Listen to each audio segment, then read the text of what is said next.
Taped from New Jersey, it's the SNL Nerds, the show where two comics from New Jersey nerd out about Saturday Night Live. I'm your co-host, John Trumbull. And I'm your co-host, Darren Patterson. Hey, Darren, how's it going? Going good. Happy Thanksgiving, sir. Happy Thanksgiving. We're, of course, recording this a little after Thanksgiving. This will be going up the Monday after on Cyber Monday, as they call it.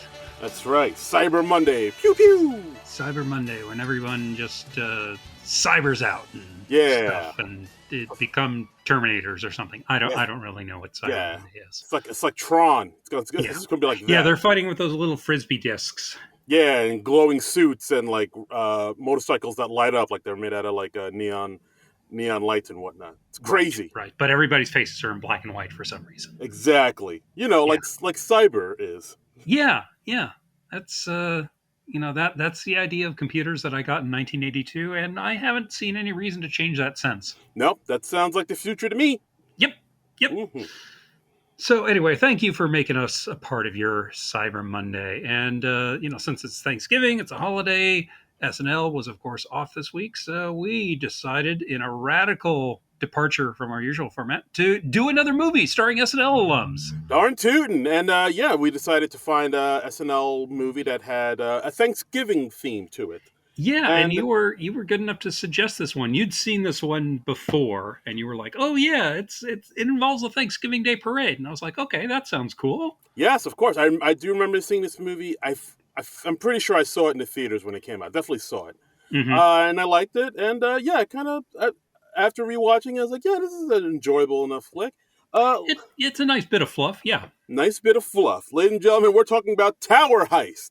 Tower Heist from 2011, starring Ben Stiller, Eddie Murphy, other people. Oh, so many other people. This has a lot of other people. Yeah, it's a good cast in this. It's got Matthew Broderick. It's got Casey Affleck. It's got Michael Pena. It's got Alan Alda. It's got Judd Hirsch.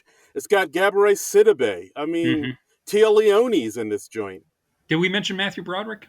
Yeah, Matthew Broderick. Oh, okay. So. Yeah, I mean, there's so many people. I was starting to lose track. Yeah. It's like all people I really like. I suppose I'm not too familiar with Gabourey Sidibe. I was aware of her, but I never saw Precious. Yeah, so. That movie I definitely saw in the theater, and it's a rough watch. It is. Yeah. Oof! It is heavy. It is not a laugh a minute thing. No, it's not a laugh riot. No, it is like the heaviest of heavies. It's one of those movies where, like, you know how sometimes you see a movie that's just so heavy and just like really impactful. You're like, all right, I saw that movie once. I recognize it's very well done, but it's very heavy. But I never need to see it again. Yeah, exactly. It just takes two. Yeah. I remember back in '93, I saw Schindler's List with a buddy of mine from college. Boy. Oh boy! And that's just such a harrowing movie. And afterwards, we just kind of wandered around a parking lot on our campus for a while. Yeah, no, the same way. Like the wife and I when we saw 12 Years a Slave. That was Jesus Christ. Yeah, and I'm not. Heavy. I didn't see that one either, and I don't doubt that it's great and very well done. But it's just, these days with the real world being so rough, I'm looking to movies for fun escape stuff, and that's what I tend to see the most these days. Yeah, and absolutely. I still remember. I watched it at home, but when I saw Requiem for a Dream, especially the last 10 minutes, I was I had to like go out for a walk and clear my mind. I was just I was like, Jesus Christ! Oh my God! Yeah. Woo! But this movie is not anything like those movies. It is not. It's more of a romp. I mean, I always like a good, fun heist film. That's just a great genre of movies. Yeah, no, this is a good one. So this film came out November 4th, 2011. Right in time for Thanksgiving. Right in time for Thanksgiving. Written by Ted Griffin, who actually wrote the screenplay for the Ocean's 11 remake, the one with Clooney and Brad Pitt. Yeah, I heard that they brought him in as a writer. I did a little reading on the genesis of this project, and it was really interesting. Like, Eddie Murphy apparently originally pitched it to the producer and the director, Brett Ratner, Mm. as an African American Ocean's 11. Oh, interesting. And they wanted like an all-star cast of African American comedians. It was going to be like Eddie Murphy and I'm forgetting who else. Probably I think Chris Rock was discussed at some point. They were going maybe. to get Martin Lawrence in there, Mm. Dave Chappelle, Ooh. and just like all these other people. And I was like, that actually sounds really cool. I kind of wish they'd still make that version. Yeah, get like Bernie Mac in there, or like who else? I don't know, Cedric the Entertainer. I could. That'd be pretty cool. I could see Yeah, that yeah. happening. I'm like, that's still, I think, a viable concept, and you could do that and not, make it too similar to this one. But yeah, I mean, it sort of morphed over its many years of development as these things tend to do. And so at the end, we got like Ben Stiller signed on, and apparently Ben Stiller signing on was what got Eddie Murphy interested in the project again. So Oh, nice. so he signed back on when Ben Stiller signed on. So that's kind of Okay. cool. All right, cool. So yeah, so this film was written by Ted Griffin and Jeff Nathanson, who wrote the last two Rush Hour films, Rush Hour 2 and 3, which of course Hmm. directed by Brett Ratner, and he also wrote the screenplay for Catch Me If You Can, the one with DiCaprio, Hmm. and yeah, so and he also wrote he wrote the story for Indiana Jones and the Kingdom of the Crystal Skull, which let's less said about that the better. And like you said, this film was directed by the wildly problematic director Brett Ratner. And Yeah, yeah. yeah, Um, woo. Well, we don't have to get into it, but mm, it's an interesting story. Yeah, he was like shortly after this, he was promoting the film, and he was going to be directing that year's Academy Awards with Eddie Murphy hosting. And yeah, then he said something incredibly stupid and incredibly prejudicial. yeah, ooh. Um, But yeah, but that he was and speaking out against rehearsal, used a word that he mm, shouldn't have. He was like, rehearsals are for eh. yes, yeah, And oh boy. not not not good. So yeah, so he wasn't directing the Academy Awards anymore after that, and then Eddie Murphy decided he didn't want to host with without Brett Ratner because I guess they'd kind of bonded and were buds. Yeah, So yeah, it was rough. And then of course later on Brett Ratner, like a lot of sexual harassment allegations came out against him, and it was yeah. like this turned out to be like the second to last film he ever directed. Oh really? I think What did he do after this? I believe if you remember the film Hercules with Dwayne the Rock Johnson. I barely do. No, yeah. I mean, I remember that there was a Hercules film with Dwayne the Rock Johnson. I uh, remember seeing pictures of him wearing like the lion's head thing. yep, that was him, and that was back in 2017, and that turned out to be the last film he directed because that's when all the allegations from 6 women came out about him, and then Warner Brothers severed ties with him, and then he said he was just going to step away from all Warner Brothers related activities, and yeah, he just kind of he just became persona non grata after a while, and I think he moved to like Israel or something. Like Oh, he had, really? I I hadn't heard believe that. so. Yeah, like Okay, he that's kind of interesting. I didn't go too deep on the Brett Ratner stuff. I just like refreshed my memory in the Academy Awards thing because that was connected with this film. But yeah, wow, yeah, like so he is pretty much like many Hollywood folks like kind of Kevin Spacey or whoever just kind of yeah, just swept under the rug, and just became I think like it's safe to say he's been canceled, and for yeah, good reason. yeah, exactly, yeah, it's pretty I gross. remember like Olivia Munn had some things to say about him. Elliot Page had some things to say about him because when Elliot was still Ellen Page, she played Kitty Pryde in the third X-Men movie that he ended up directing, Yeah, and he said some horrible things to her. oof, that was Uh, rough. Oh, yeah, correction, Hercules came out 2014, not 2017. My mistake. I feel so betrayed. I'm sorry, man. I'm sorry. I'm working on myself. Okay, all right. But yeah, like a lot of women kind of came out against him, saying, "Yeah, he's not a great person," and I guess his response to that was like, bye, and he just kind of you just kind of bounced and left. Yeah. Okay. So this movie is directed by a real scumbag. Really so. Had a budget of 75, 85 mil, grossed 152 mil. So yeah, I remember this movie being pretty well received. It had like mixed Yeah. reviews, but overall it made some pretty decent money. Well, yeah, I saw a story that said it opened a little softer than they were hoping for. They were hoping it would open like north of 30 million, and it opened at like I think 24 or 25, something like that. Right. But but I think it's a decent heist film. I think it it's not like one of the best ones I've ever seen or anything. Yeah, I mean, there's definitely some plot holes here and there as far Yeah, as like the definitely. plan. We'll get into it, but like as far as the plan Yeah. goes, especially at the end where I was like, wait a minute, how did they? But Yeah. I mean, um, it's if you don't go in expecting it to be at all plausible, it's fun. yes, Kind of like the Catch Me If You Can movies, where those are really fun and they're very entertaining, but they don't really make a lick of sense. And if yeah, you just accept that going in, you'll have a good time. yeah, exactly. I mean, the performances I think do enough to sort of carry the film, and they do enough to have you be like, okay, I'll overlook these glaring plot holes Yeah. because I'm having fun here. Yeah, I agree. I mean, it had a lot of actors I really like watching. So it was fun just watching them do their thing. I think as a heist film, and since it's a heist film, it does have kind of an intricate plot with lots of twists and turns, and and that's half the fun.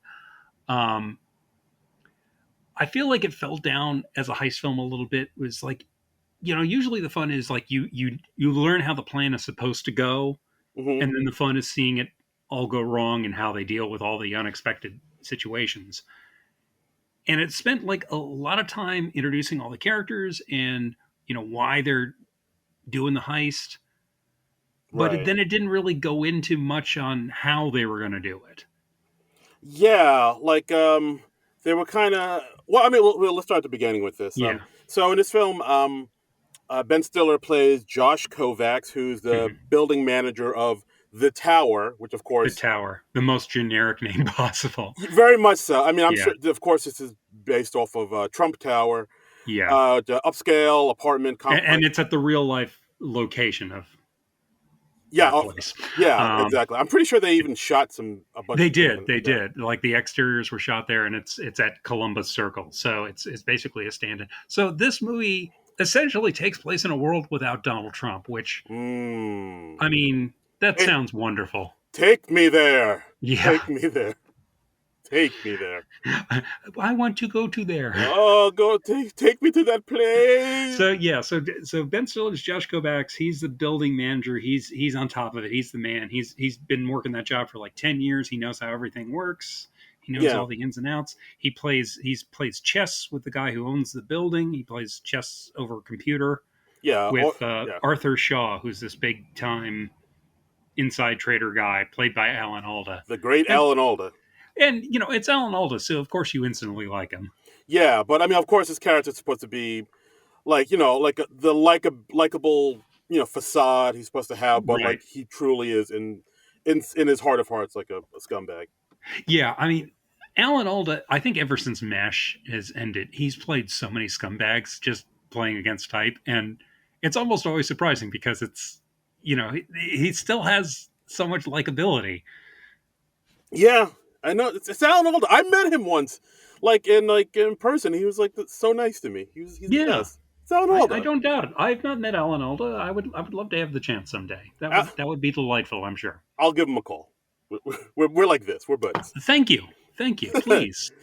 call him Double A. Um, and we have Eddie Murphy in there. We just see him like kind of pop in and out early on. They don't really bring him in a big way until like about a half hour into the film, I think. Yeah, because like basically we see Josh do his morning routine. He wakes up, he listens to news radio, and then he leaves his apartment, which I believe it looks like it's in Queens or something. He is in Queens, yes. Yes, yeah. So he leaves his apartment and he walks down to the subway, and he always passes Eddie Murphy's character named Slide. Yeah, Like, and he shouts at him and he's like, hey, I'm a badass. I'm gonna kick your ass if I catch you walking past me again. yeah, exactly. So he knows him by like sight. He's like, oh, it's that guy that lived in that building. Yeah, and we find out a little later they have another connection too, which they don't really do too much. I guess they were Yeah, just kind of trying to justify it more why he was bringing him into the heist. yeah, that was weird. How I mean, we'll get there, but yeah, like it's weird how Yeah, they bring up that other connection, and like because like I thought, well, I thought you didn't know him. Like you walk past him every day, yeah. like you don't know him, but you actually do know him. It felt like something that was either improv or added in a rewrite or something. It just felt kind of out of nowhere. But I was It like, really, okay, it really did. It really did. yeah. But So we got other employees at the tower. We've got Lester, the lovable doorman. yeah, Um, we have Odessa, played by Gabourey Sidibe, who's the Jamaican maid. yes, We have we have Judd Hirsch, yep, who's his Simon. last name is Simon. I just have M Simon for his character name. But yeah, Um, he's the general manager. He's basically Josh's right. boss. Yeah, yeah, and always a pleasure to see Judd Hirsch and stuff. Yeah, absolutely. Um, We also have we have Michael Pena, who's Enrique Devereaux, who's the new elevator operator. yeah. We also have Casey Affleck as Charlie, who's the concierge and who's also Josh's brother-in-law. Right. Like Charlie is married to Josh's sister, and they're about to have a Yeah. baby. They're expecting. Yeah, his wife is 8 months pregnant. We find out, Hmm.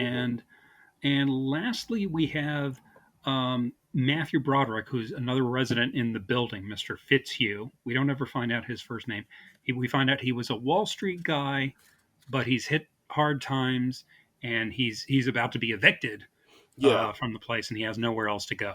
right. Like basically, his wife and kids left him. The bank now owns his apartment, and like he's squatting. Basically, he's a squatter Yeah, in this high rise thing. But Josh kind of takes pity on him and like kind yeah. of lets it slide, doesn't throw him out Yeah, just he's yet. like, hey, I think we're doing maintenance on the elevators tomorrow, so I don't think the bank people can get up here. Yeah, I mean Um, it's quickly established that like Josh is somebody who's really good at his job, takes it very seriously, has a really good memory, knows everybody, remembers yeah, all the scouts, but he also genuinely cares about the staff and the people who work right, for him. right. Yeah, like he goes up to one of his workers and he knows that she's like secretly studying for the bar, and he's like, hey, you know how we have this thing where you study for the bar on your work hours, and I pretend that I don't see it, and you pretend that I don't know about it. He's like, why don't you study in my office? Because I know the bar is coming up on Tuesday. Yeah, And so, they do a lot to establish that, yeah, Josh is a likable guy. He's a good hearted guy. He's got the interests of his people at heart. he's looking out for the little guy. Yeah. Yeah, Yeah. and I also did like the scene where like after work, Josh and Lester kind of leave and and hang Mhm. out for a bit, and then Lester tells Josh that like he's gonna retire because he's been the doorman all his life, and he's like, yeah, next week is my last week. Me and the wife are gonna go to San Diego, live it up. It Yeah. it kind of like like in a lot of those action movies where a guy's like, oh, I'm one day away from retirement. Like Yeah. that's when you know something horrible. You're like something horrible is going to happen to this guy. I had another moment like that a little later on in the film where I was like, okay, well, obviously something's going to happen with this thing. Yeah, exactly. Um, Yeah, so we see Josh who cares about the people he works for, and he also has like a good rapport with Arthur Shore, the man who owns the whole building, because right. like you said, they play chess. They're both from Astoria, Queens, so like they have Yeah. a bit of a rapport there. Yeah. And Arthur Shaw, he seems like, he seems like he's still one of the people because Yeah, he remembers his roots and stuff. yeah, And he's very nice and he remembers his employees' names and stuff. And you're like, oh, this is a good guy.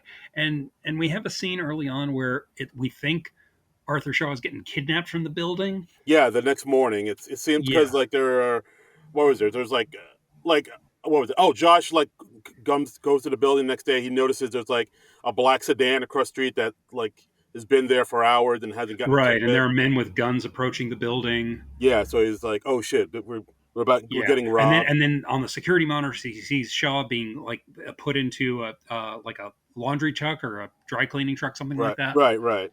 Um, and he's like, "Oh no, it's a kidnapping attempt!" And he runs out. We see like Ben Stiller like keeping pace with this truck, roaring through New York. traffic. And I'm Yeah, like, I don't know if he could keep up with it for that long, but okay. yeah, he's doing like a Tom Cruise run almost. He kind of is, He yeah. is sprinting, at this point, I was like, I don't know if I would do this for my job.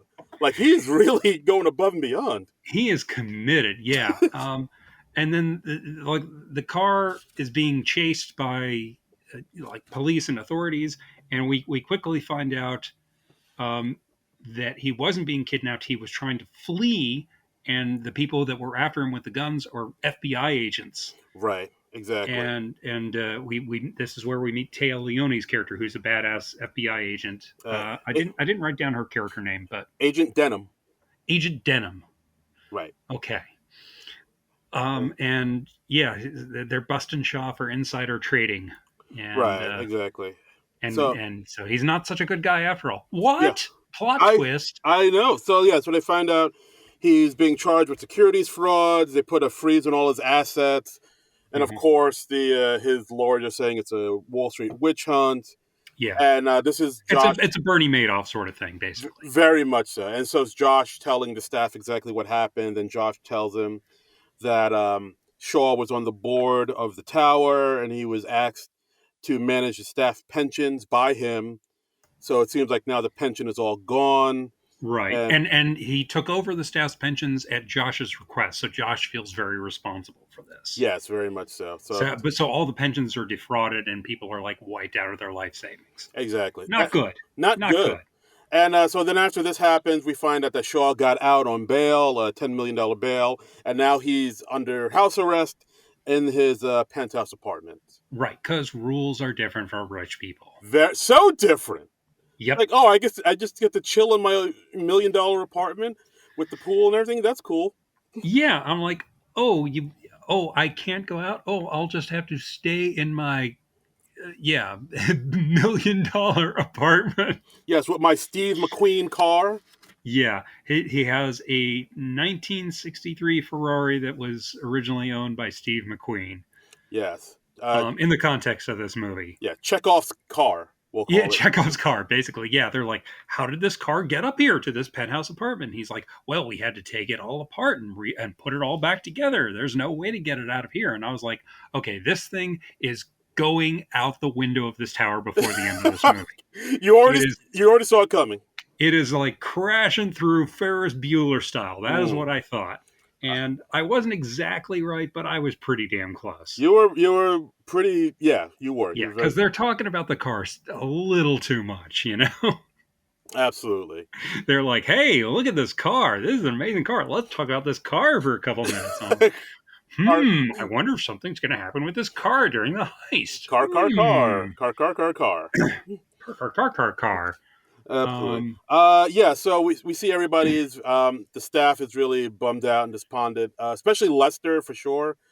Yeah, Lester, the lovable doorman. I liked him. Lovable Lester. We see him looking really despondent, so much so that he tried to step in front of a subway car in a scene, which I didn't expect it to get that dark. But I was like, okay, this is getting really dark, and then we find out very quickly in like the very next scene he wasn't successful. He's just in the hospital, but like Ben Stiller's character Josh goes in to talk to Lester, the lovable doorman, and because he's a good guy, and we find out that Lester gave Shaw his life savings to invest, and he lost 29 years of his savings, which amounted to $73K, which that's pretty good. Yeah, no, that's a lot better than what I'm doing right now. But yeah, it's quite good.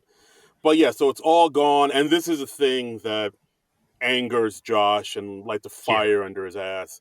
He's like, I've been working for a bad person. I'm pissed. I'm mad. And so he goes up to Shaw's penthouse and he's pissed off. And he like kind of bluffs his way past the FBI people guarding there.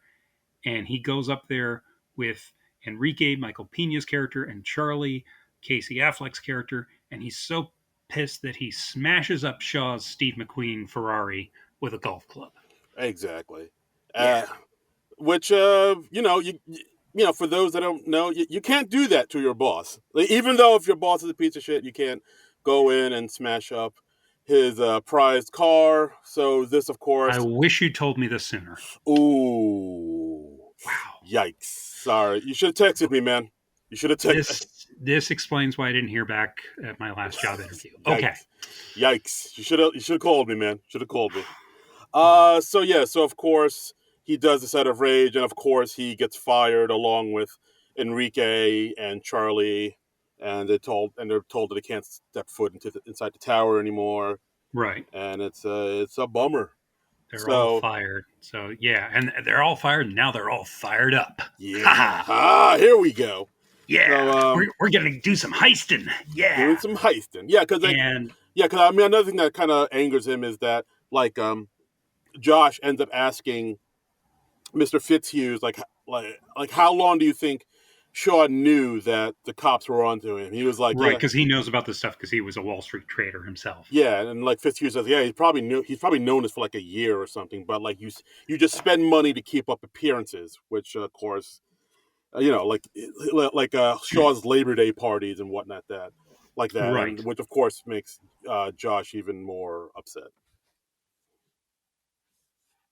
Yeah, because that basically came out of his employees' pockets. Like Yeah, Lester, the lovable doorman, his life savings. exactly. So we see Josh drinking his troubles away at this bar Nears, which is an actual bar in Queens, and Yeah. he's Apparently, also used in Goodfellas. yes, that was it. Because I mean, I know that bar because I know I know some friends actually run. We get it. You used to live in New York. Yes, just got flex, baby. And like I know, actually, I do know somebody runs a comedy show out of that bar now. But Oh, really? yeah, Oh, yeah, that's yeah, cool. yeah. I gotta see if I can get a spot. But yeah. Yeah, yeah. But Oh, who yeah, books that? yeah. But yeah, that bar is well known for uh, having a scene from Goodfellas in it. Uh, Yeah, yeah. And in this movie, it has a swiftly getting drunker Ben Stiller who meets up with FBI agent Taya Leone, and he's like, "Hey, I've got uh, his travel Shaw's schedule. travel itinerary for the last 10 years," and she's like, "Oh, that's great. That's nice of you, but we already have all the info we need." Yeah, so it's just him looking despondent, like knowing there's nothing he can do. So Terry Yeah. Leone is like saying, "Hey, let me buy you some drinks. Let's get drunk. Let's just get drunk together Let's because do it." they're getting a little flirty. Yeah. There's some chemistry there. She's like, "Hey, we were in flirting with disaster together. Let's you and me get together in this film." Oh shit, they were. Whoa, I They totally were, forgot. and which also starred Alan Alda. Whoa, Circle of Life. holy Um, moly. But yeah, so it's the two of them, getting drunk and yeah, flirting, and of course she's kind of talking out of turn, saying, "Yeah, like me and the boys down at the FBI, we were like really kind of." Like, of course, what you did is illegal, but like yeah, secretly, we're all really happy that you did it because you're a yeah, piece of yeah. shit. That was really awesome. That was cool. The thing you did, smashing up his car. That's why I like you because he's a scumbag and we're trying to take him down. Yeah, And also, you're Ben Stiller and you're like surprisingly attractive. he And is yeah, I kind of want to get up in there. easy. Oh wow! All right, Trumbull, here, easy. Well, no, that's what Taya Leone is saying. Sure, In sure so she many is. words. I mean, I could do worse than Ben Stiller. Don't Uh, get me wrong, he's a but handsome bloke. he's a handsome man, surprisingly cut. Yo. And she also lets slip that Shaw has, he was fleeing. He apparently has like at least 20 million in emergency funds, and he has to have them somewhere in the building. But they don't know where, so they think he has like a secret safe somewhere. Yeah, and she also kind of lets him know that, yeah, like out of all the accounts he was kind of embezzling and doing illegal shit, Yeah, like the account with the pensions is the smallest, so odds yeah, are they're not gonna get that back. Like yeah, that's pretty yeah. much gone. Yeah, and like, okay, here's the thing. I don't know if I would say it's a plot hole, but it's a thing I didn't quite get. I'm like, okay, wait, if he was fleeing, wouldn't he take that money with him? Uh, yeah, or maybe he thought, well, I'll flee and then I'll just have someone go get the money for I don't me. know. Yeah, I didn't quite get that. I'm just like, what's the point of having that emergency stash of money if you can't take it with you on a moment's notice, Yeah, I or you don't. don't take it with you on a moment's notice, and it really doesn't make sense when you consider what we find out later in the movie. Yeah. Oh yeah. Oh yeah. Oh yeah. Um, So yeah, he, they're getting drunk, and he's like, yeah, what? He's a scumbag, but he's probably gonna get away with it. Like, and then yeah, Tay Leone's character kind of plants the idea in his head like, well, you could just do what they used to do in the old days and just storm the castle and just, take the money back. Like, Yeah, she's saying it like jokingly and drunkenly, yeah. but She's very drunk by the end of the scene. I kind of like the scene. I like Dale Leone plays drunk well. She was not overplaying it. yeah, Um, only thing I didn't like is at the end where like she just kind of wanders off to go home, and I'm like, Ben Stiller, at least like see her out to a cab to make sure she gets home safe. That's not yeah. right. I mean, she's an FBI agent. She can take care of herself. Well, that's true. That's She's true. got a gun. That's true. Yeah, she's drunk with a gun. She'll be fine. Yeah, because that never goes wrong. Right. No, there's no possible bad ending to that. Yeah, of course. It's what America's built on: drunks and guns. Yeah, so like Josh kind of gets a seed of an idea, and then he gets together with Enrique and Charlie, and he's like, hey, we've been working for this building for so long. We've been casing the joint this whole time, and we didn't even know it. And he's like, we know the codes for the entire building. And I'm like, what? The codes would absolutely be changed right after you get fired, guys. Yeah. There is no way those codes are still good. Yeah. Yeah. That's I'm true. just like, this isn't like a blockbuster video in some podunk town or something. Oh, it's not? No, they will change that stuff immediately. It's not like the safe at the local Arby's? No. I mean, when I got fired for one job, I was not allowed to come back and like clean out my desk. Oh shit! What the fuck did Yeah, you do? they were like, "Oh, no, this was just like the company policy. It's kind of a big time company Oh, thing." So, la di yeah, da. Okay. yeah. All right. Look at you flexing. Is that a flex? Uh, Bragging about where I got fired from? sure. Let's say yes. Okay, okay. Uh, Yeah. So they boxed up all my shit or whatever they thought was my shit, and they just sent it back to me. And I was like, oh, okay, this is how it works. Oh, okay. hey, this wasn't actually mine. Hey, All right. this is my severance. Yay! Happy Thanksgiving to me. Yeah, I got like it was a mouse pad or something along those lines. Ooh. Yeah, Bloody. Happy retirement. I know.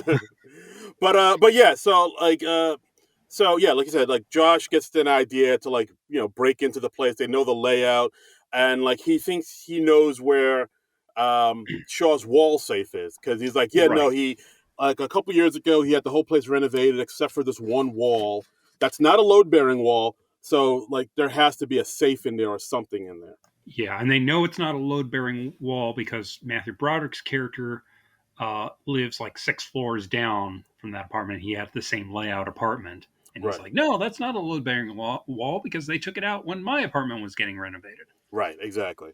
So like So, after some talking and convincing, all three of them are in, and then yeah, I think Charlie's the one to say, well, how are we don't know anything about robbing or pulling capers or anything.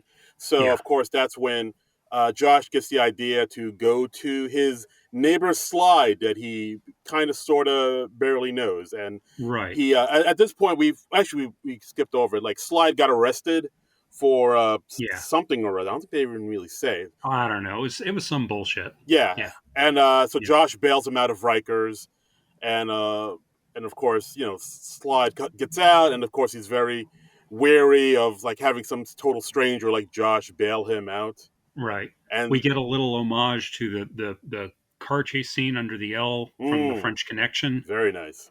Um, yeah, apparently it was almost a shot for shot uh, reshoot of that. Yeah, Oh, so they went very close with it. Apparently, I still haven't seen the French Connection. I need to I someday. I remember seeing it years ago, just because it's one of those movies that like movie buffs are like, oh, you have to see this film. Yeah, And yeah, from what I remember, the film's kind of slow, but that one scene with the car chase was actually pretty badass. yeah. And yeah. So yeah. So he bails Slide out of jail, and that's when he lets him know that we actually do have a history. Like the two of them were in daycare back in back in like 1971 when they were both 6 years old. Right. And like, it's crazy that he even remembers that. Like, like, how do you even remember daycare from back in the day? And I also, I don't know. I and, don't. The only thing I can think of is like maybe Eddie Murphy was like the one black kid in his daycare or something like that. Maybe, I guess. He even calls him Darnell. He calls him by his real name. Yeah, yeah. And he's like, "Why you call me Darnell?" And this is very like this is Eddie Murphy very much in. He's kind of back in Beverly Hills Cop mode. He's like the fast talking Yeah. guy who's always got a smart ass response to everything. And it's fun to see that Eddie Murphy again, where he's not like playing a half dozen parts. And Right. Yeah, because I think at this point we hadn't seen that version of Eddie in a while. right, I mean, but that's probably one of the main reasons why I wanted to see it in the theater, because I was like, oh shit, it's the old Eddie Murphy. yeah, No. yeah, So like I wanted to get back to that. But I also liked how when Josh was trying to jog Sly's memory, he was mentioning all these old school like children's shows like Davy and Goliath and yeah. Inside Private Eye and HR Puff and stuff. Like that warmed the Gen Xer in me. It's like, oh yeah, HR Puff and stuff. I Yeah, remember that. yeah, and it was. I mean, it was interesting that they gave him that connection, but then they don't really do anything else with that connection. He like Eddie Murphy's character teases Ben Stiller's character. He's like, "Oh, you're the kid who had seizures," and Stiller's like, "No, that was an asthma attack." And apparently, like Brett Ratner even got some pushback for that because Ooh. the actor Greg Gruenberg, Oh yeah. um, who J.J. Abrams uses in like all his projects, his daughter is epileptic, and so he took offense to that joke appearing in the trailer, and Oh wow. he gave Brett Ratner some shit about that because again, Brett Ratner is a horrible, horrible garbage person. Right. Never forget that. Yes. But yeah, so like after some convincing, and of course, Josh telling them how much money is on the line here, like 20 mil. Slide is like, oh okay, I'm in, and as he introduces Slide to the rest of the crew inside the Yeah. mall, and like, of course, the other guys aren't convinced he's a good criminal. And then I did like this one line where Josh said, "Oh no, no, he's totally qualified to be a criminal. He's been arrested a bunch of times. Doesn't doesn't pay income taxes. He's got two Yeah. Dobermans." He's such a, And then they go on like a tangent about movies. They're like, "Oh yeah, like that movie, the Doberman project, or it's some movie with Doberman in it. I didn't like, but apparently it's another heist film." right, Um, exactly. So so they take him on, but now then Slide says he doesn't know if they have what it takes to be criminals. So he puts them to the test and tells them all to rob like $50 worth of stuff from some stores in this mall that Yeah, they're in. yeah. And he challenges them. He's like, "Yeah, you're gonna go out. You're gonna all gonna steal something. You're not gonna get caught. You have to leave your wallets here because I don't want you buying stuff and then pretending you stole it." Yeah, which instantly I'm like, what? No, like, oh, I'm gonna leave.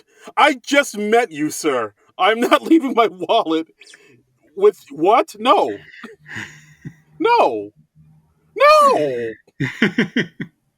And then we get like kind of an amusing scene where like all four of the remaining guys they split off and they steal something. Ben Stiller's character steals some stuff from Victoria's Secret. Um, Arrgh. Matthew Broderick steals a sweater from the Gap, $50 sweater. which is I mean very on brand for a Matthew Broderick character, I think. Yeah. I Um, also did like how like there was a hole in the sweater, like showing like where he took off the security tag. yeah, yeah, That was a nice touch. yeah. And Michael Pena, he steals some like expensive Nikes from a shoe store. I think he just wears them out. Yeah, yeah. And then what was the last one? I'm forgetting the last one. Charlie stole some like rings from like a jewelry store. Oh yeah, that's right. He puts he put I think they were earrings, Yeah, and yeah, he stuffs them in his mouth. yeah. Exactly. So I mean, Charlie obviously made out the biggest. Yeah, yeah. Um, Absolutely. yeah, and then they get back to the table, and Eddie Murphy's like, "Okay, well, you all successfully stole something, so way to go. I stole all your wallets, and I got like $261. Ha ha." Like, never leave your wallet with a thief. Okay, let's go. Yeah, It's like, and that was kind of amusing. yeah, kinda, not bad. Yeah. So then we see them kind of doing some more tests, like the boys getting locked up on a roof, and Sly telling them to use a bobby pin to unlock the door to let them back inside the building. But they Right. never follow up with that, which I thought was kind of No, it weird. didn't really go anywhere. Not really. Yeah, But then it shows the guys doing recon work and trying to figure out how the best plan. Although they yeah, don't go too much into detail, throughout the movie about what Yeah, they're see, doing? this is where the movie falls down a little bit. I want to see more of. I wanted a better idea of what the plan was, because that's always the fun of a heist movie.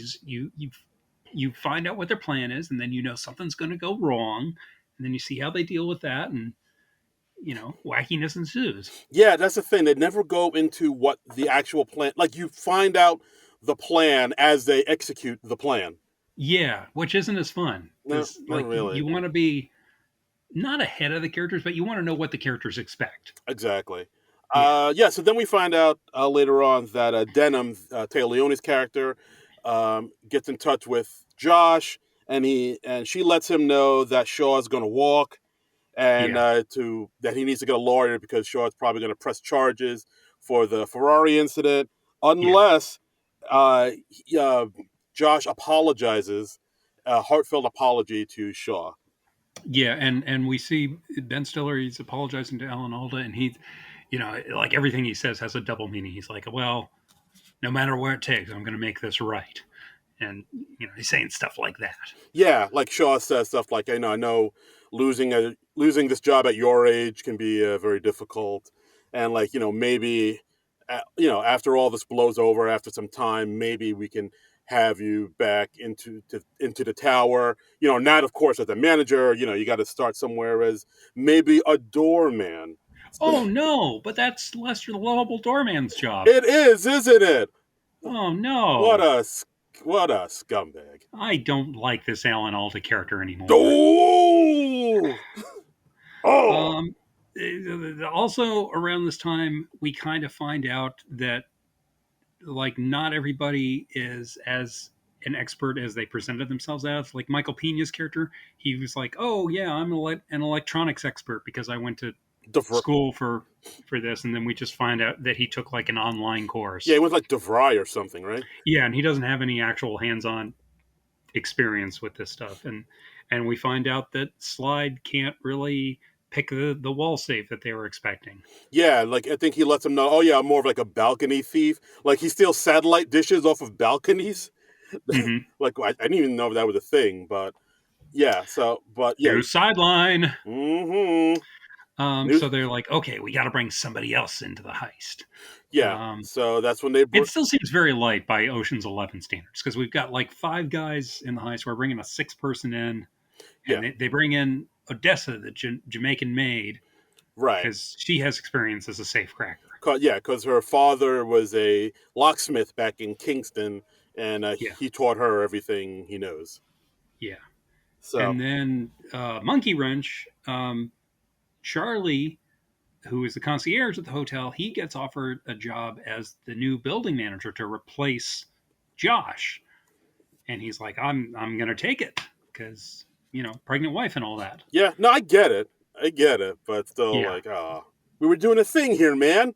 we're We're heisting. heisting. We're heisting up a storm. We're like, I mean, we're in like pre-heist mode. Yeah, like actually, that's another thing about. I kind of thought there would be more into the dynamic between Josh and Charlie because they're related. Yeah. But like they don't really play too much into that either. No, it's just like a few mentions. Yeah, they didn't really need to be brothers-in-law. They really didn't. Yeah, It doesn't come into play throughout the movie really at all. yeah. It's just another thing. Uh, It's also kind of weird because like Casey Affleck was also in the Ocean's 11 movies, and he has a brother in those movies too. He's brothers with Scott Kahn. Crazy, crazy. Yeah, Oh my god. it's a lot of heist movies, and Michael Pena, of course, later did the Ant-Man movies where he was heisting. So much heisting going on. All the heistings. All the heistings. All of the heistings. Um, So yeah, at this point we find out that Shaw's court date was moved to Thanksgiving. Here's up to Thursday, yeah, up to, as court dates often are. yeah, and I mean, because is that a thing? I don't I don't think know. so. Did Trump have any court dates on Thanksgiving? I don't think he did. I try to avoid him I and mean, I'm everything I trying to do. avoid that too, but yeah. Um, Yeah. So basically, he got moved up to Thanksgiving. So I think Denham lets Josh know, hey, it's got moved up to Thanksgiving, but you got a lawyer up now because like once he yeah, walks, like he's going to be gunning for you. And yeah, and they moved it up because they want to avoid a media circus.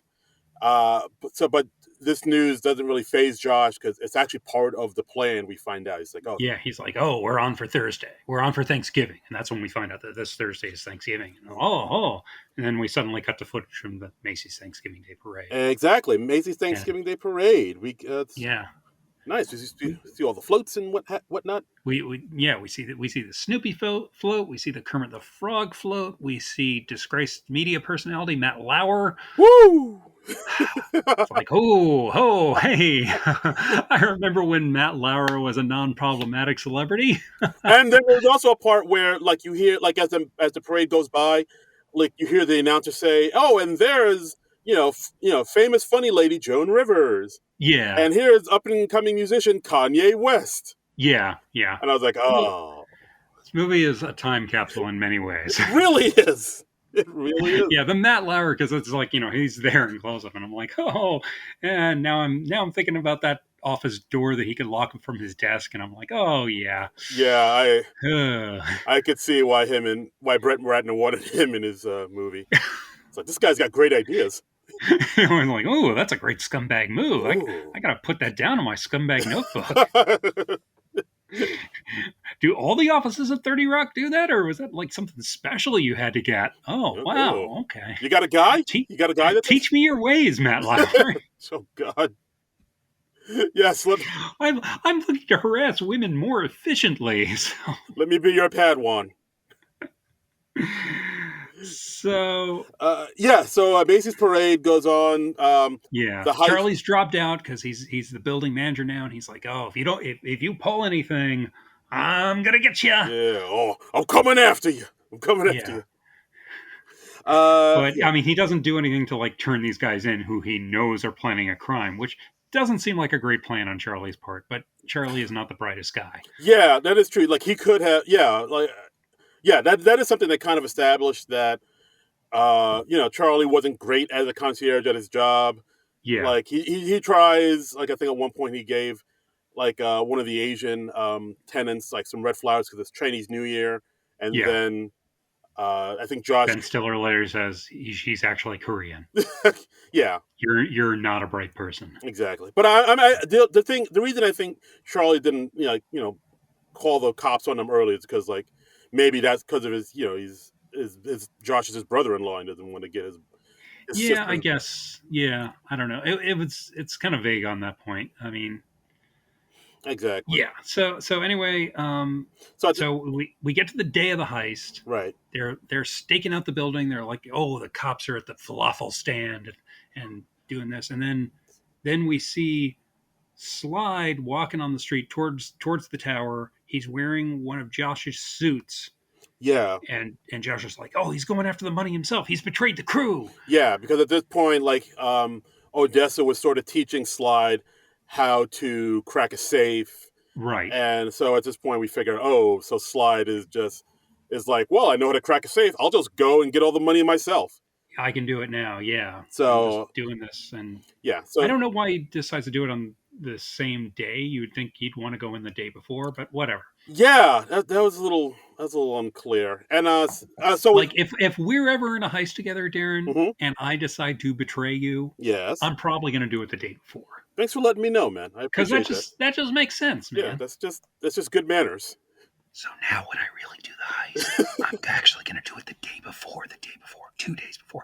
Darren, I'll never see it coming. John, your mic's on. Shit. Yeah, you're not. 3 days before. Your mic's still on. Shit. Oh, boy. Yeah, so the heist is on, and we see Enrique go onto the Q train because part of the plan, right. Again, which we don't figure out until the plan is going into motion, is that right. Josh tells Enrique to hop on the Q train, meet up with his sister, and take her phone. And right. he shows a picture of his sister, and so Enrique gets onto the Q train where she's going to be because she takes the Q train to Brighton and meet their uncle for every Thanksgiving, and he's able to steal her phone. He texts Charlie, "Oh, my water broke. We're having the baby. Come now." So Charlie, I'm at the hospital. Exactly. Yeah, so Charlie rushes away. So now, abandons his post on his first day. Yup. As you do. Yeah. Um, So then after Charlie leaves, we have Fitzhugh and Josh and Enrique go into the building to the servants' entrance. They're able to right. get in because the servants always like to go out and look at the Snoopy balloon. So as they do that, they go in. That was amusing. It was just like their plan hinges on everyone loving Snoopy so much that they Yep. just abandon their post to go watch Snoopy. Oh, Snoopy! Oh, it's like, all right. I wonder if there was any sort of intense negotiation as to like which Macy's Thanksgiving balloon it would be. If it was going to be Snoopy, if it was going to be Kermit, or SpongeBob or something like that. yeah, whatever. Yeah, I could see that. I could see that happening. Yeah. So as they do that, they walk in, and then also we see they get past security cameras because security isn't looking at the monitors because they're all staring at this brand new French issue of Playboy, where one of the Right. tenants is in there, and they're all, as men do, boobies. So And apparently the issue of Playboy that they showed was one where Brett Ratner shot a pictorial of his girlfriend at the time. really, Yeah. oh, So, did not know that. because Brett Ratner is creepy. Brad Ratner is creepy. Wow. Oh boy. So yeah, there's a little skeevy bit of movie Yep. trivia for you. Yeah. Happy Thanksgiving, everybody. Happy Thanksgiving. So as this is happening, then we cut to Sly to see what his plan is. He's in a meeting with Simon, the general manager, Judd Hirsch, and Yeah, we see that Slide is posing as someone from the bank that now owns Fitzhugh's old apartment where they're doing right. renovations. So his Yeah, so we learned that Sly's plan was to go in as somebody from the bank wanting to check out Fitzhugh's apartment. Once he gets into the apartment, like he'll lock up he Simon. traps Judd Hirsch in a closet. He locks him in there, and he like blasts music on a boombox that just Yeah, happens to be there. yeah, So he doesn't know what's going on. And this made me wonder. I was like, well, what was the original plan? How is he going off this plan? And I couldn't really appreciate that because I didn't know what the plan was. yeah. That's true. That's a little thing. I will admit I did like that little back and forth that Eddie Murphy had with Judd Hirsch, because like at one point we see Judd Hirsch character saying, "Hey, so you're like the new guy on this account? Like what happened to Hmm. the old guy?" And then Eddie Murphy's like, "Oh no, the old guy was let go for some illicit sexual behavior. I mean, if you're gonna wear a leather hood and whip your own ass, you better work at Bank of America." Yes. Yeah, that was cute. Yeah, I That thought that was was cute. funny enough. I do, for the record, I did not approve of like locking Judd Hirsch up for basically the last 30 minutes of the movie. Yeah, because like I'm like, yeah, you've got Judd Hirsch playing a part in your movie, and you're just going to lock his character up and not have him do anything? yeah, like his character doesn't get to do much in this movie at I was all. like, why did Judd Hirsch take this part? This is kind of a nothing part for somebody of Judd Hirsch's stature. Yeah, no, it really is. Like, I mean, he doesn't. I mean, his character doesn't really play that big a part in the movie at all. Like, they could have got. He was in Taxi, goddammit. You show Judd Hirsch some goddamn That's right. It's respect. Alex Rieger, motherfucker. Alex motherfucking Rieger. Show some Yes. goddamn respect. Man was the father of Jeff Goldblum in Independence Day. Yeah. That's right. He did numbers for all those years. That's right. Mike David saved this country. Yeah. You would all been Yeah. blown up if it wasn't for Mike David. He was in some sort of Oscar bait in the 80s. Was it Terms of Endearment? Was he in that? Oh wow. Oh, we're getting deep. We're going. He was in some good stuff in the 80s too that I forget. Oh, we're going deep into Judd Hirsch filmography. Well, why not? Yeah. All right. I'll Let's show Judd Hirsch the respect this movie doesn't. see what we got. The Fablemans, Independence Day. Oh yeah, he's Oscar nominated for The Fablemans. Yeah, Beautiful His Mind. first Oscar nom, I believe. Yeah, absolutely. Beautiful Mind, The Goldbergs. What's he doing in the '80s? King of the Like I'm thinking early 80s, like 83, something like that. King of the Gypsies. What the hell? Was it Ordinary not Terms of Ordinary People? Ordinary That's what I'm People. thinking of. The Robert Redford movie I didn't know with that. with the dead son. Oh wow. Okay. Without a Trace. Yeah, it's Judd Hirsch. Who doesn't love Judd Hirsch? Judd Hirsch. I mean, how is your movie not immediately better from Judd Hirsch popping up? And how is your movie not immediately worse by locking up Judd Hirsch Yeah, in a closet? running on He empty. can't emote in a closet. Yeah, running on empty. Dear John, coming Yeah. Caroline in the City. I mean, come on, the man does it all. Yeah. I mean, come on. Come on. Bob and Leo. Exactly. Beautiful Mind. Who's in He that? was in Beautiful Mind. Holy He crap. was in that. Yeah, That guy's in everything. dude's a legend. A goddamn legend.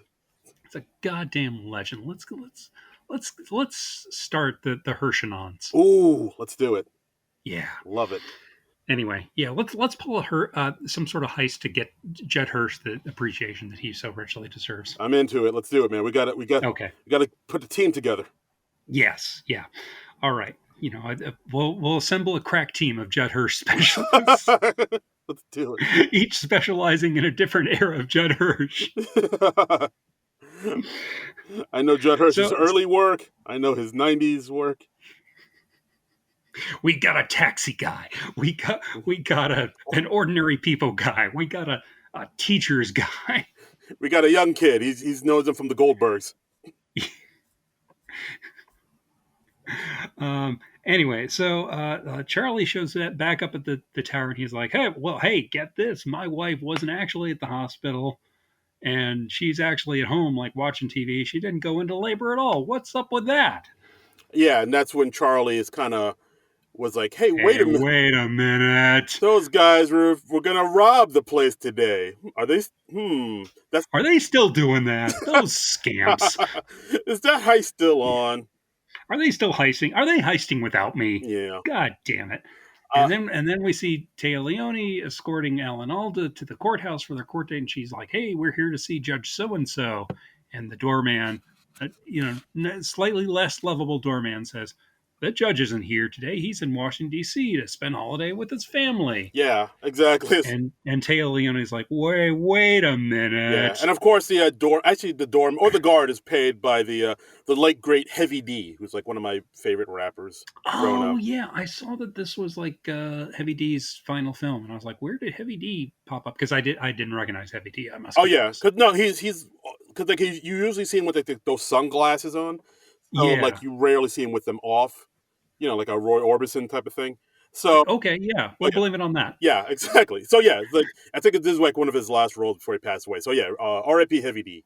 And All right. and like that was another thing that kind of threw me off too, where the FBI pulled up to the street, like no Yeah. cars in sight, no one on the steps, Deserted. Yeah, they park like right in front of the courthouse. totally deserted, and they're like, wait, everybody's away on Thanksgiving, no one's here.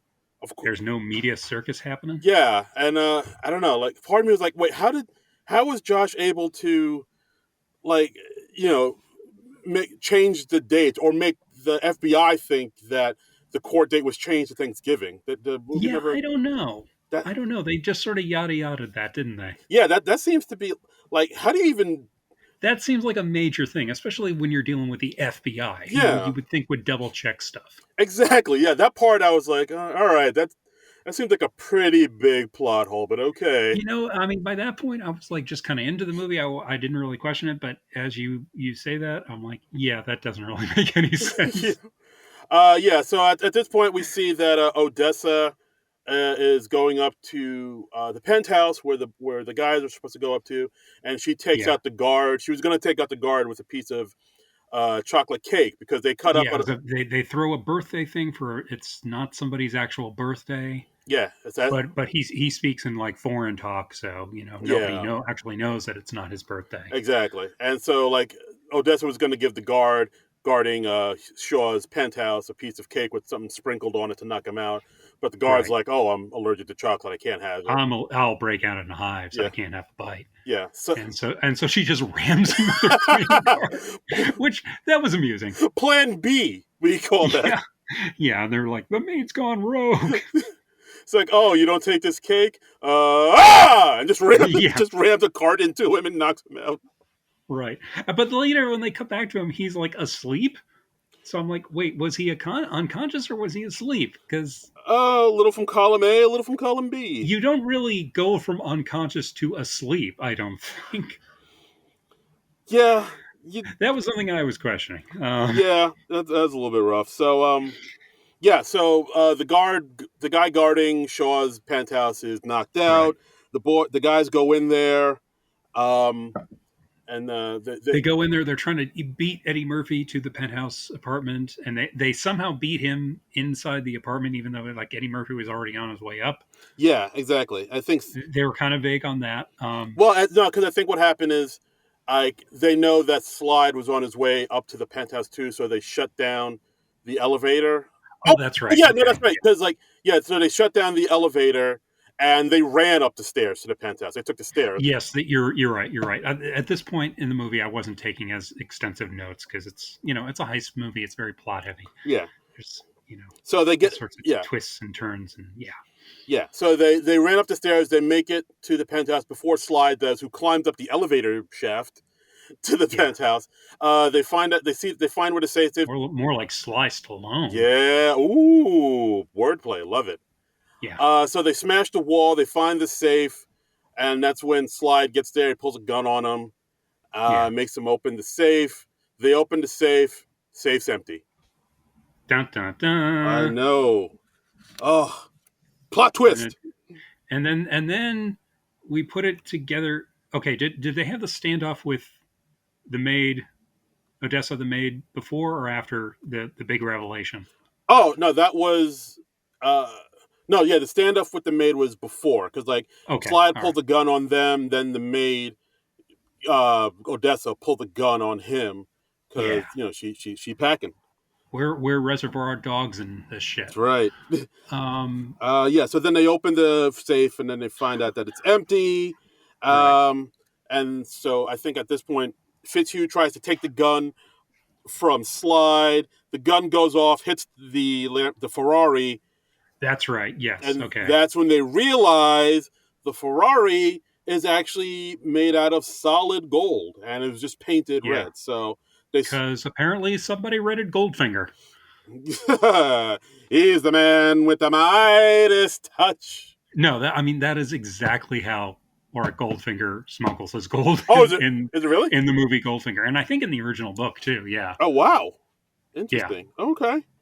yeah. Like Bond trails him, and he trails him to a factory, and they're like taking apart Goldfinger's car and like melting down the parts so that they can get the gold. And that was how he would smuggle his gold from country to country. Oh, wow. I did not know that.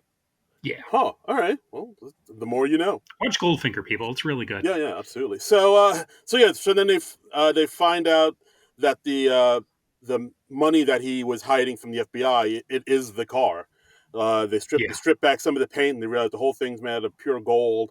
So they're right. like, all right, so then we got to get this car out of this building to get our Right, money. and they have Matthew Broderick's character kind of calculate how much it must be worth because he was like a Wall Street guy, so he can do all these complex math problems in his head. Um, that's what he brings to the party, Yeah. and he's like, "Oh well, if it's this and this and this much gold and the current market value and blah blah blah blah, it must be worth around 45 million, not 20." Yeah. So, and they're like, "Hey, that's more. 45 is more than 20. That's like almost twice more." It is, isn't it? Yeah, It is. So now the guys got to figure out, well, how do we get this car out of this right. apartment to get our Which money? was only gotten up to that apartment in the first place by taking it all apart and blah, blah, blah, blah. Yes. And And while all this, what are we going to yeah, do? and while all this is happening, the FBI and Shaw are on their way back, but they can't. Right. They can't cut through the parade, so they have to go around the long way. Which, okay, that was another thing where I was like, why not just leave their car and then just cut across on foot? I don't know. Would that be quicker, or would I that would be? think than going, because he was like, the cop was like, you're going to have to go all the way around the park. I don't know. Hmm. Maybe that was less secure or something, but I was like, Maybe that's it. It's like less secure, and like yeah. they have more eyes on you. But I don't know. I didn't entirely buy that. Yeah, no, I get it. I get it. It's like, all right, I guess. All right, Yeah. so then they hatched a plan to get the car out because luckily enough, there's a crane on the roof. Uh, Yeah, like a window washing apparatus. yeah, Yeah. exactly. So they figure, well, like John said, push the car out the window, hook up the Yeah. crane to the car, and then lift the car down to Fitzhugh's apartment where they're doing renovations, because of Fitzhugh's Right. apartment, the windows are open. Which is 6 floors below. Yeah. Yeah. So then they're going to bring the car out of this apartment and into Fitzhugh's apartment, which I don't. I mean, just saying that it sounds really. It is insane, but at this point, you're so far into the movie, you don't question it too much. I mean, you questioned it a bit because you are still a rational human being. Yeah. I was. Because I was like, wait, how do they know that the window washing uh, thing can like take the weight? Yeah. I mean, it's a car. Cars are heavy. Like I Like, don't. how do they know the weight limits of that? They don't. But they're like, it's the only choice we got here. But like, yeah, apparently Matthew Broderick somehow does all the math in his head, and I'm like, what? How does he know that? I can buy him knowing the value of gold and all that because that was kind of his trade, but I don't buy him knowing about the window washing thing, and I don't think that's. I don't know if that's listed on the equipment. Yeah, that's not in on his resume under special skills. So Enrique goes up to the roof, goes to the get the window washing crane thing. Right. He doesn't know how to operate it, but he just sees like, it's an up arrow on this button here. That must mean up. The down button must be down. And it's green button, and green means go. So Yes, they really simplify it for us. I did kind of like how dumb Michael Pena's character could be at times. That was amusing. Yes, green means go. Yeah. So he brings down the crane apparatus down to the penthouse window. They they hook up the crane, the hook to the car. They pull the car Right. out of the window. So Yeah. so then we see a car just dangling from a building. Uh, no one No one notices. no one Nobody, seems nobody, nobody looks up from the street and is like, "Hey, what's going on there?" yeah, like all of New York City is out on the street looking at this parade. No one seems to And they're notice. already looking up because they're looking up at the parade. You'd think somebody would go, "Hey, what's going on?" Yeah, or, what the fuck is that? Like, no one says anything. And they're able to just barely get the car into Fitzhugh's apartment. Right. And all this while this happens, the guard who's guarding the penthouse outside, he's coming to, so he's trying to get in. And we see Josh and Slide go down. He's either coming to or waking up from his nap. We're Yes, not sure which. we're not sure which. And so then we see Josh and then we see slide down the cable outside the window Right. too. And apparently Fitzhugh's already made his way down to his apartment, so he's trying to get the car by himself into. Right. He has to like sort of lean out the window, and he's I don't know how many stories up, but quite a few. And he has to like grab onto the car and like hook it onto the rope or the pulley they have in there. And Yeah, just I was like, all right, look, that's not a one man job. You need at least a couple guys. you need a crew for that. Yeah, like, oh yeah, just pull this car into your apartment window. One guy. I was like, Yeah. no. And of course he has like a fear of heights, and he's like, oh, and at one point he's like dangling underneath the car. Yeah, because like he grabs onto it, but of course the car is heavy because it's a car, and it pulls Right. him out, and he's like dangling, like you said, like above everybody, and he's like freaking out. Then at this point, like it looks like he's about to fall, but that's when Charlie goes to the apartment and pulls him back in, and Charlie helps them Right. out. Yeah. Because Charlie's figured out what's going on. He's like, they're heisting. Yeah. They're heisting without me. They said they wouldn't. They like pinky swore. They did the cross your heart and hope to die, but Yeah. they weren't going to do this. I took the word of all those criminals. Now I have egg on my face. So now Charlie's back in on the heist. Yeah, apparently he's like, all right, I'll help you guys out. So they're Yeah, able to. because saving Matthew Broderick's life just inspires you to Yeah, just turn on a dime. that's right, Band of Brothers. Yeah, So they're able to get the car. he saved Ferris. Yes, I exactly. just realized He did. he literally saved Ferris. Wow. Let's all sit with that, ladies and gentlemen. Yeah. Okay, that's enough. Okay, good. Yeah, that was good. Well done, John. That Well was some done. good sitting though. That's Yeah. good. Well done. Golf clap. Golf clap. All right, so they're able to get the car inside the Right. apartment, and then now they have to figure out, well, how are we going to get it down to the street? Yeah. And they think they can't fit it into the service elevator. Wait, weren't Eddie Murphy and Ben Stiller in the car at one point when they were like dangling out the window? Yeah, like they went down to the car, they were somehow able to get inside the car. So Yeah, then they were able to. and like that, 400 pounds of additional weight doesn't really make any difference. Yeah, yeah, yeah. You think it would, but it doesn't. Like, no, they get in the car and then they literally never seem like they're in jeopardy. No, everything's fine. Everything's great. Yeah, they're just sitting in there comfortably. I'm surprised they didn't like turn on the radio or Yeah, something. turn on the oldie station.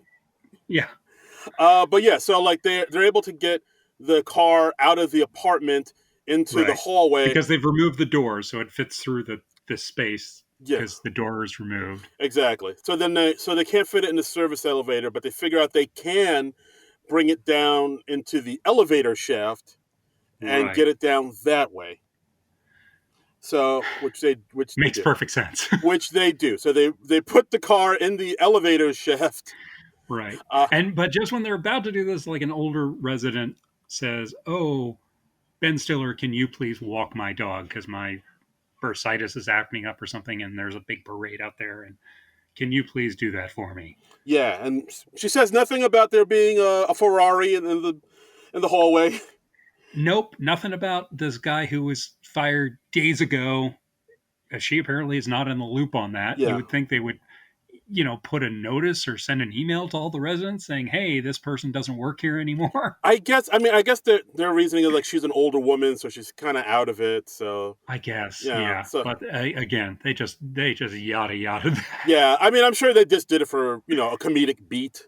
Oh yeah, and it worked as a comedic beat, but yeah, Exactly. So all of that. So they put the car in the elevator shaft on top of the elevator, and all the guys get in right behind it. yeah, And then at this point, we see that Shaw and the FBI are back at the tower, so they have to go back to the penthouse because I think at this right. point Denham is on to them, thinking, no, I think you guys are being robbed.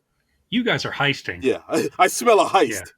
there's some heisting. There's some tower heisting going on Hmm. here. So yeah, so then they go in and then they see that. What do they see? Oh, they see that The car is the gone. car is gone. Oh, and the safe has been broken into, and he's like, "Well, the safe is empty. It doesn't matter." And she's like, "Yeah, but you didn't disclose that there was this safe, so you're in trouble. That violates your house arrest, and now you're going back to jail." Exactly. Uh, So yeah. So now they have. and Shaw freaks out because he notices that the car is gone, and I guess the window is still gone because how could they replace it? Yeah, I guess. Yeah, I guess the window's just wide open there too. Uh, Yeah, I don't think anybody comments on that. no, but so at this point we see that the Should be windy. it should be a little You know, chilly, right? A little brisk. yeah. I mean, it's November. It's late November. Yeah, It's New York City. There's it's fucking freezing. yeah, Yeah, so at this point, we see that now the tower's on lockdown. The FBI said no one comes in or out. yeah, But at this point, because I think we also failed to mention that when Slide showed up to the tower, he came in on this this rented truck, this cube truck, and he yeah, parked it like kind of a couple blocks away, and the yeah. keys were in the window visor. In So the way, does anyone do that in life, or do they only do that in TV and they movies? only do. I mean, maybe if you're in an area where there's like not a lot of people around, maybe. Right. But I mean, I did like that they called out the idiocy of that, yeah, where they just were like, "You put the keys in the visor in New York City," and Eddie Murphy says something like, "Oh no, they always want to steal good vehicles or something." yeah. And I think also Eddie Murphy says like, yeah, I kind of stole that truck, and that's what he Yes. said. You brought a stolen vehicle to a Yeah, heist, that's right. Yeah, not yeah. not thought out well. So I mean, it is fun to see like really stupid people try to pull off like a clever scheme and just failing miserably. Absolutely. Um, yeah. So I mean, that's fun, and I like that they called out that he was being stupid. Yes, very much so. So at this point, we know that there is a getaway vehicle downstairs. So Hmm. Ben Stiller calls Lester and tells The him, lovable doorman yes, from before. yes, I thought he was out of this movie altogether. no, he's back in. Apparently, There, he's in on the heist. No. just when you think you're out, they pull you back in. Oh yeah. Yeah. So Lester goes to the truck, gets the keys. He busts out of the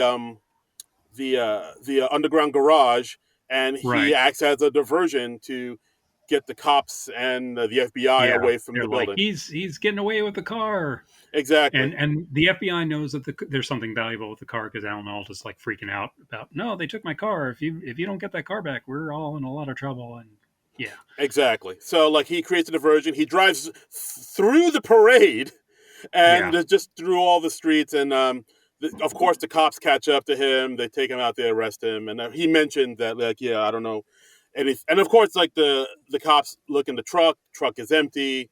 What? I know. Switcheroo. And Denham says to him like, yeah, I know you had something to do with the heist, you and Josh, and of course He's like, you're heisting, aren't you're you? heisting, you're all heisting.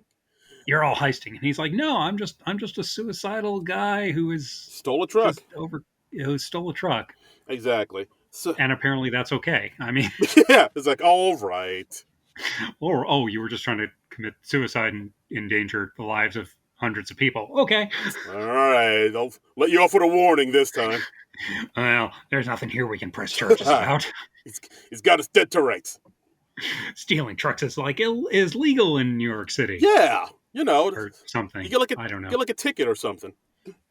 But yeah, Maybe it would it count? I mean, it would still count as stealing, because it's not his truck, even if the keys are in the visor, yeah, right? yeah. It would. It would. I mean, it does. Yeah. If it doesn't belong to you, it's stealing. That's my rule of thumb. Shit, I'm gonna write that down. Please do. Please write that Belong down. to you. It is stealing. Yes. Got And do not smash people's Ferraris with the golf club. it. Again, now you tell I me. would underline that, highlight it even. All right, fine. Okay, so so then we cut to the scene where it looks like they got away with it, but the cops still arrest Charlie, Fitzhugh, Odessa, and Josh. Yeah. I don't think they arrest Slide though. I don't think they don't really say I, what happened to him. does he get away somehow? I don't I remember. think he got away somehow. Like I don't Yeah. remember seeing him getting arrested by the cops though. But like they do get Yeah. the other Yeah. I guy. think he gets away. Yeah, because I mean I don't know what the cops have on all these people, but they get arrested on. Yeah. Somehow they know exactly who. I guess the implication is that Lester, the lovable doorman, talked. Maybe I don't know, but I don't think he I would. don't know. Again, movie's kind of vague on this. Exactly. So, they get put in the same paddy wagon as Arthur Shaw, and Yeah. which I wouldn't What a think. coinky dink. Yeah, I wouldn't think you'd do that. I thought you'd want to keep them separated, but I guess not. Yeah. Yeah. And And then, yeah, Shaw's yeah, like, hey, you're like you heisted me, but you're still gonna go away for this yeah, for all the heisting you did, and yeah, I'm rich and I'm gonna get out. And Ben Stiller's like, hey, no, when we were taking apart the car, when we were in the car, we searched in the glove compartment, and in the owner's manual, I found this ledger of yours that has all the incriminating evidence in there. exactly. Yeah, that's another thing we kind of skipped over. He found the ledger that is proof positive. Right. That's enough proof to like put him away for a long, long time. Of course, Yeah, because I guess he has some dummy books, and he found the real books right. or something, and he's like, I better write this all down so that I can be incriminated later. Exactly. So of course, Which yeah, that's a thing that all criminals do, yeah. right? You leave your most incriminating evidence in places where somebody could potentially find it. Inside your most prized possession. I mean, that's just I mean, basic white collar criminal That's stuff. right. That's just how you do Yeah. it. That's how they got Madoff. Right. I get. Right. So yeah. So then Shaw, after hearing this, he's not as cocky anymore, and he's like he tries to make a deal with him, and Yeah. Josh tells. And then we have a little callback to earlier in the film where it's like, I'm sorry, we don't accept tips here at the tower. And it's like, oh, Ooh. that's the thing he said at the beginning of the film Yeah, and of when they course, were yeah. offering him money. Haha. Yeah, so they don't take the bribe, and of course, I think Josh says like, "I'm sacrificing my queen," which goes into some chess talk that they had earlier because the two of them Yeah. play chess, and this whole movie has been pretty much a one big chess game between the two of Yeah. them. And yeah, so Josh refuses. They go downtown. They're in the interrogating room, Right. and we find out that Miss Iovenko the woman that was working at the tower with Josh, who was studying to pass the bar exam, just passed the bar exam 3 days ago, and she is now Josh's lawyer. Yes. Yes. Yeah, Good thing. yeah. And we don't know what type of law she was studying for, but she's just a lawyer, You so know, that she can therefore practice any type of yep, law. that's how it works. That's how the law Yeah. works. Yeah. Yeah, and then we find, And I just want to mention that the FBI director in this scene, where they're going back and forth, was played by Zelko Ivanek, who is one of my favorite character actors. He was, if you ever watched Homicide: Life on the Street, he was assistant state's attorney at Danvers. That's where I know him from. yeah, like But I recognize that guy. You know, he's like, he's popped up in a lot of stuff. He actually later did. He was on the Madam Secretary show with Taya Leone later on, ooh, look at that. and um, But yeah, yeah, he's done a lot of stuff. yeah, he's definitely one of those. Oh, it's that guy type of guys. Yeah, Yeah, yeah. yeah. So He's a hey, it's that guy. he's Yeah, a hey, it's that guy. yeah, yeah. But yeah, so the lawyer comes in, Miss Yavenko, and she has the ledger that Josh gave her, and she's basically saying, "Hey, let's work out a deal here. We'll give you this if you let everybody walk." Um, Right. And they're like, we can't let everybody walk. that's not how And the law works. he's like, well, you're serving 2 years minimum or something like that, Yeah, because you've been heisting. yeah, And because it's obvious Josh is the mastermind. So right, the cops like, all right, we'll let everybody go except Josh. Josh will do 2 years. That's the best I can right. do. It's best, and he lets everybody else go. Yeah, So and without, yeah, yeah, they just drop the charges for everybody else. And, okay. that's how the law works, I guess. Yeah, they cave really quickly. Yeah. Yeah. So again, it's established that Josh really cares about his staff, and like again, like you said, he felt responsible for losing their money in the first place. So Right, for him, he's like, this seems like a good deal. Like I kind of deserve, sometimes as long as these people who worked hard and didn't do anything wrong are let go, right. then I'm cool with doing the time. And then like we cut to, we see Alan Alda is Shaw, and he's like in prison Yeah. because they got the goods on him. Yeah. And he's in general population. I'm like, no, Gen no. Gen Pop. I'm like, I don't care how ruined this guy is. He's not going into fucking Gen Pop. Yeah, that is weird that they put him right into Oz. I was like, no, Yeah, he's still got money, right? no, he's going to that the cushy Yeah, country club prison.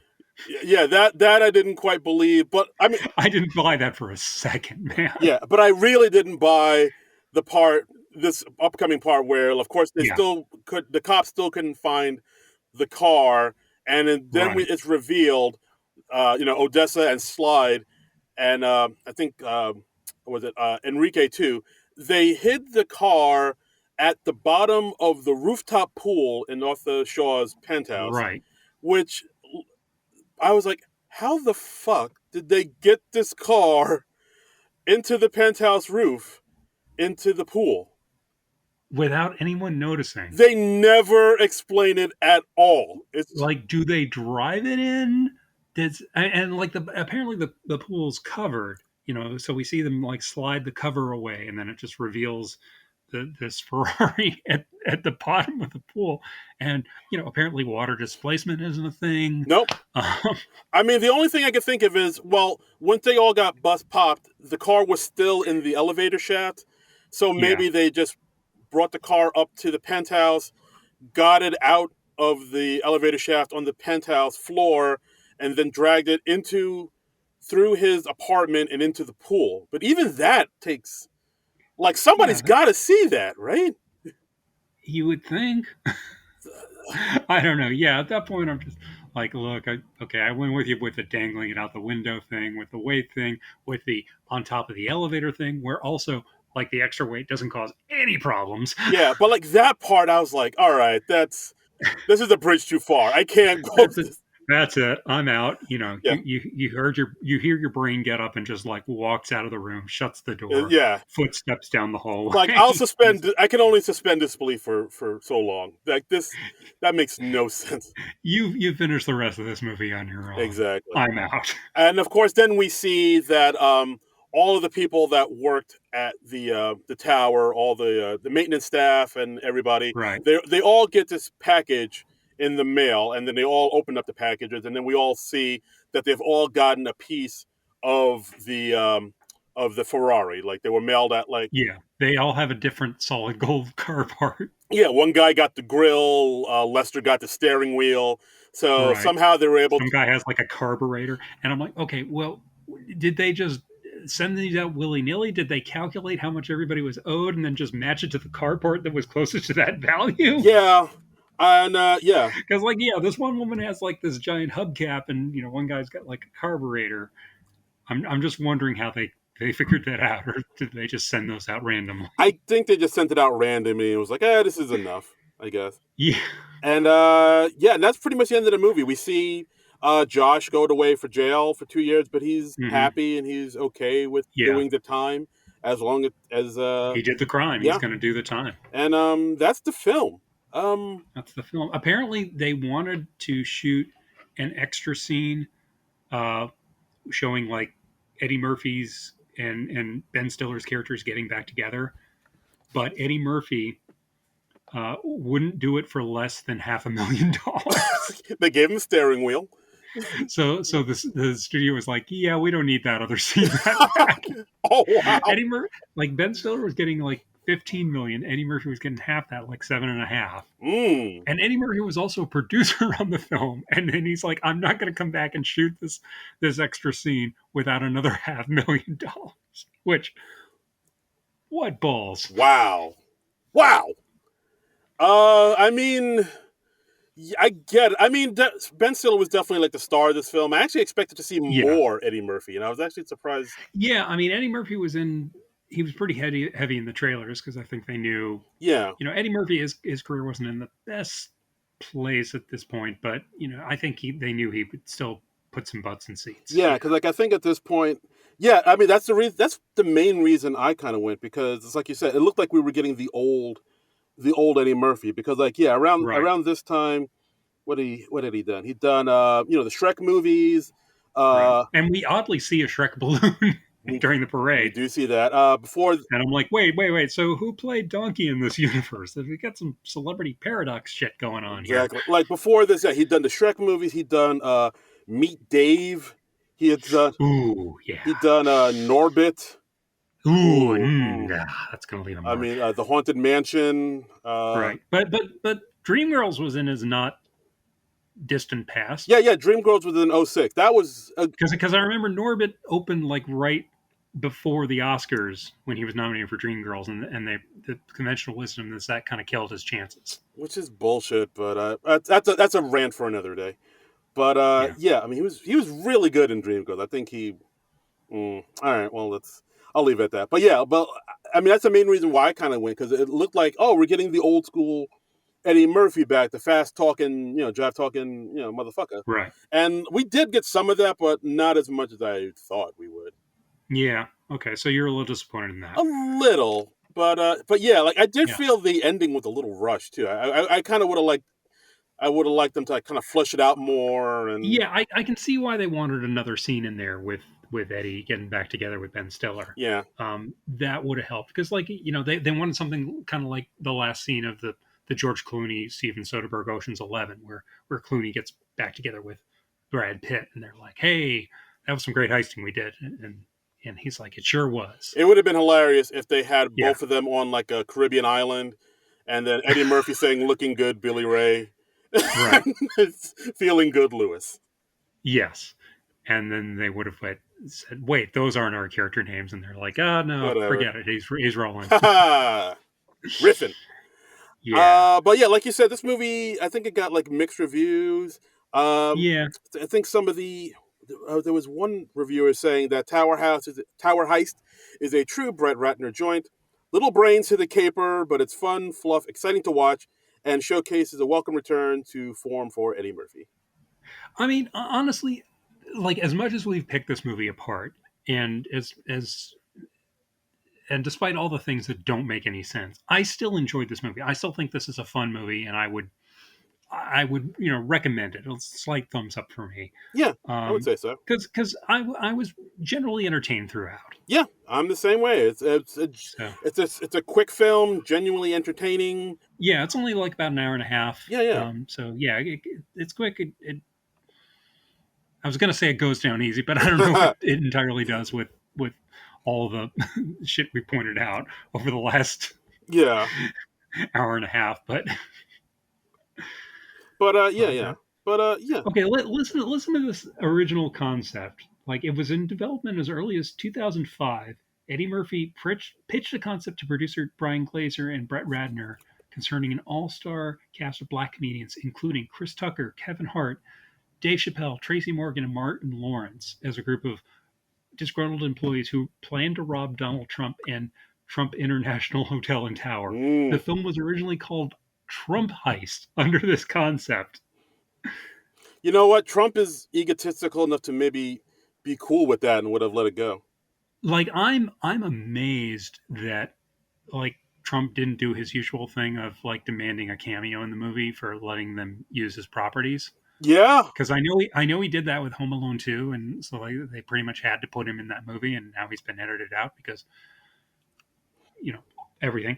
Yeah, everything.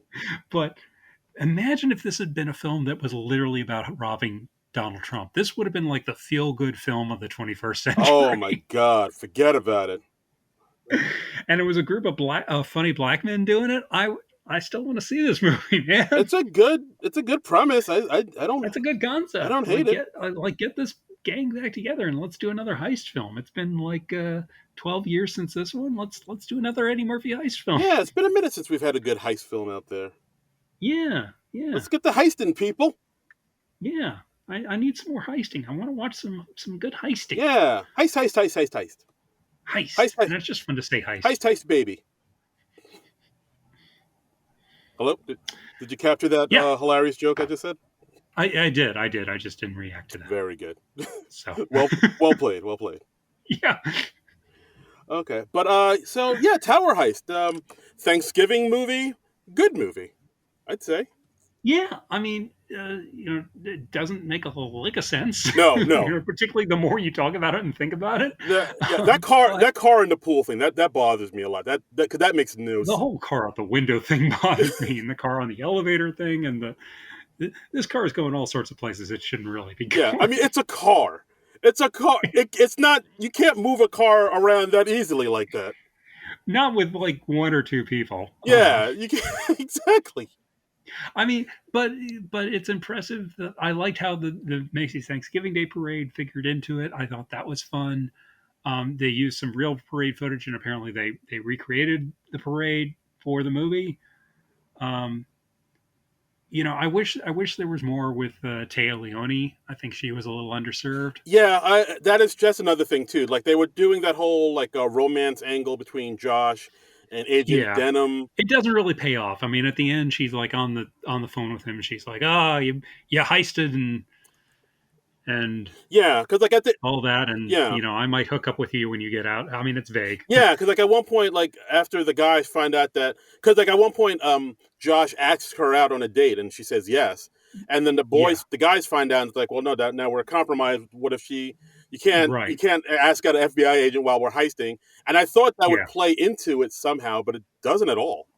it doesn't because they set their date for Saturday, and then like on her last phone call, she's like, "Oh, or no, not on the phone call. While she's arresting him, she like finds him in the park, and Oh, she's cuffing him when they're going around and arresting everybody, and she's like, "Hey, so you set me up with that fake court date and stuff," and he's like, "I made reservations at 4 restaurants for our date on it's Saturday," like yeah, I really did. and Yeah, that somehow like proves his sincerity. yeah. Oh, he really does like me. Oh, Because I guess he was going to figure out which restaurant she liked best or I something, guess or so. Yeah, who does 4 restaurant reservations at 4 different I places? don't know. Maybe just ask her where she wants to Yeah, you're go, like why you got or just decide on a place yeah why yourself. you got to play this guessing game? This fucking it's, I don't know. Like, does making 4 restaurant reservations prove you're more committed to a relationship? yeah, it seems like less, man. Seems like you're indecisive, motherfucker. Like, I literally know some friends of mine who, when they were on their first date. I can't remember if it was a blind date or not because I didn't know them then, but like he called her up and he was like, "Well, where do you want to go?" And she was like, "Well, you could just like pretend you're a man and like decide on the place." Ooh. And like when she like gave him that like pushback, she gave him a little shit. He was like, "Oh, this is the one, I'm in." And Oh, they ended up getting married and they've got like a couple kids now. sweet. Yeah, I was like, I love that story. I've never forgotten that So where do you story. want to get married? Or like, hey, yeah, honey, where do you want to get married? I don't know. Maybe you could just choose a chapel like a fucking man. And Yeah, I think she was literally like, you could just grow a pair and pick a place. Which on a first date, yeah. that's a pretty gutsy move on her part. I met the woman I'm going to marry. Yeah, yeah, and I mean that's a special relationship right there. Wow. Wow. None of this wishy washy Ben Stiller. I made 4 reservations bullshit. Right. Choose a place and take So her there. God damn it. I don't know, but it seemed like a bit of a sequel hook. I mean, you could easily make another one of these after Ben Stiller gets out of prison, and Yeah. they contrived some reason for them to heist again. Yeah, exactly. Like it's only been, Yeah, yeah. I mean, he's only doing 2 years in there, so yeah, it could be prime for a sequel. I could see that happening. yeah, I'm sure they had one in mind. Yeah, yeah. So, Maybe we'll see. but I mean, and I could have seen a sequel to this. I wouldn't object to that. Hmm. Just give Taya Leone and Judd Hirsch more to do. Absolutely, absolutely. Yeah, That's another thing too. Like there were so many good actors in it. Like yeah, not everybody would get the chance to really do what they can really do.